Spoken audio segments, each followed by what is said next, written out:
हाँ मित्रों, હું ડૉક્ટર MM પ્રભાકર SMS હોસ્પિટલમાં એક્ઝિક્યુટિવ ડાયરેક્ટર તરીકે સેવા બજાવું છું અને હું બેઝિકલી ઓર્થોપેડિક સર્જન અને સ્પાઇન સર્જન છે. મણકામાં એટલે સ્પાઇનમાં પણ ઘણા બધા જાતના કેન્સર થતા હોય છે, એની સારવાર પણ અમે કરીએ છીએ. SMS હોસ્પિટલમાં અમે છેલ્લા 1 વર્ષથી અમે કેન્સરની સારવાર ચાલુ કરી છે. એમાં અમારે ત્યાં કેન્સરના સર્જન, કેન્સરના જે ઓન્કોલોજિસ્ટ હોય એ અને રેડિયોથેરાપીની સારવાર આપણે ત્યાં અવેલેબલ છે.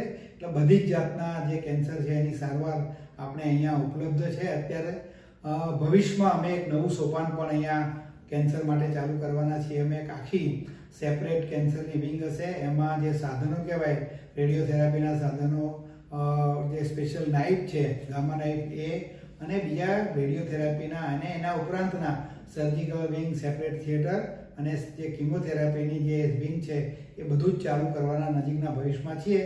કેન્સર આપણને ખબર છે કે ગંભીર પ્રકારનો રોગ છે, પણ જો તમે એને વહેલા નિદાન થાય અને સારવાર ટાઈમસર ચાલુ થાય તો એ એક પણ સારી રીતે તમે એમાંથી મુક્તિ મેળવી શકો છો અને તમારી આખી જિંદગી સારી રીતે તમે બચાવી શકો છો. ઘણા બધા જે એક્ટરો છે તમને ખબર છે, એ લોકો સારવાર લઈને અત્યારે નોર્મલ બન્યા છે. અને એન્જેલિના જે હિરોઈન છે હોલિવૂડની, એને પણ કેન્સરના જે પ્રી ટેસ્ટ કરાવેલા એમાં એને ખબર પડે કે કેન્સરના સ્પેશિયલ જીન હતા.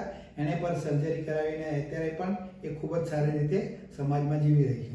તો કેન્સરથી કોઈ પણ જાતની બીક રાખ્યા વિના તમે એને અર્લી ડૉક્ટરને બતાવો, અર્લી નિદાન કરાવો અને એની સારવાર લેશો તો ખાલી હોસ્પિટલમાં તમે આટલી જ સારવાર મળે છે એવું નહીં, પણ આ બધાને ખબર છે કે ઘણા બધા હોલિવૂડના હીરો અને આપણા પેશન્ટો આ હૂંફથી અને દવા અને એની સર્જરીથી ખૂબ જ સારા થયેલા છે અને સમાજમાં એ લોકો ખૂબ જ સારી રીતે એમની જિંદગી જીવી રહ્યા છે.